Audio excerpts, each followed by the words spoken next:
Hi, it is Sunny, the one that the channel is named after. This is B-Bear, and this is Peyton.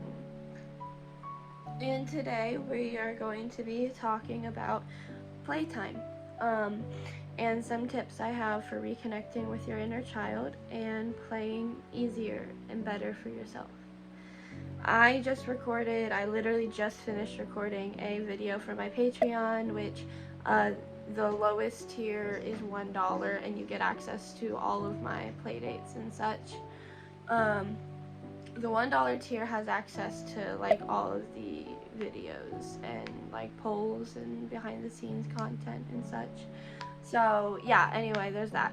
But I just finished recording a video for that, and it was a play date, and I thought about it, and I'm like, you know, this definitely wouldn't work for everyone, but it does work for me, so I wonder how I can make that more universal. And I was going to record this, that's paint by the way, I was going to record this as part of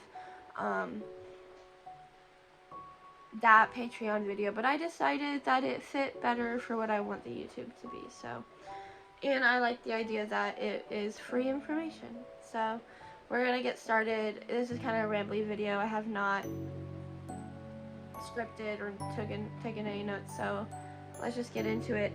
My first step is to really get to know yourself and analyze what makes play so hard. Because something that makes play hard for us is if it's too abstract.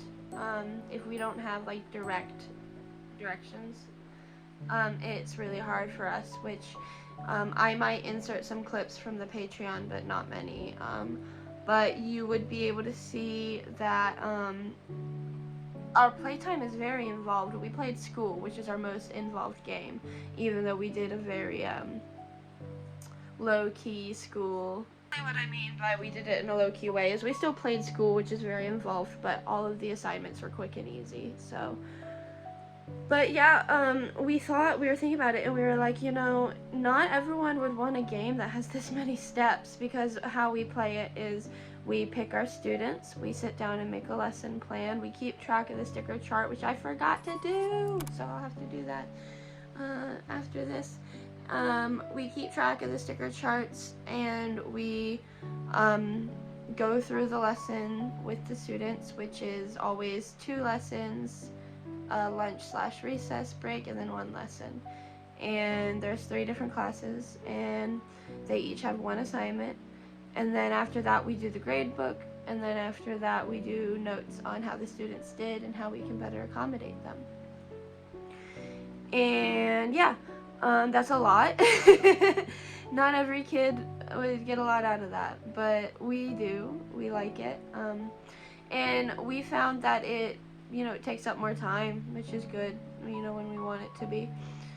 And it's also something we can really like breeze past if we really feel the need to. We don't need to give our 100% all into every single one. In the notes, we literally just wrote like 3-word sentences for both of the students because we were just not feeling it.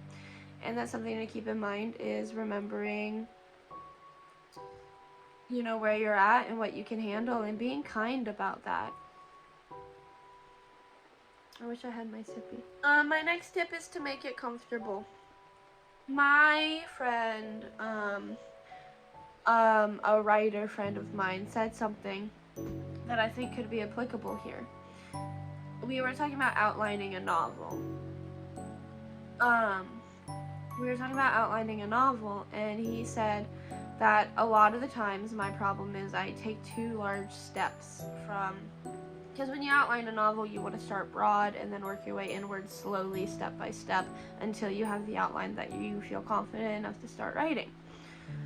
And he said I always skip steps. Like, there's no like set schedule, but he said basically take the biggest step you can that will not make you feel like you've taken too big of a step.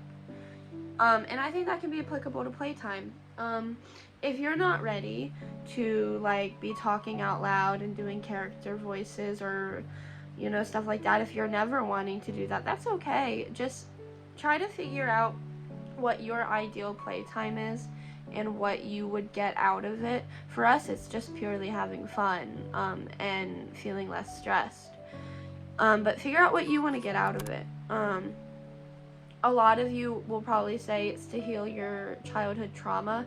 I don't have a super lot of trauma around playtime, so that's why for me it's just to have fun.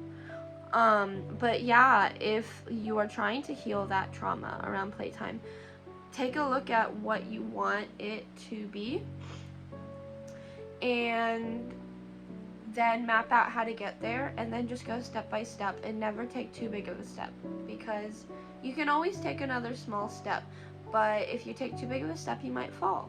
So yeah, that's a big thing, is really accommodate yourself. Another thing is indulge. Definitely indulge. Obviously not to the point where you're harming yourself or others. I think that playtime is so sacred, and it is so important to every person on this earth, whether it's Legos or making music or writing a novel.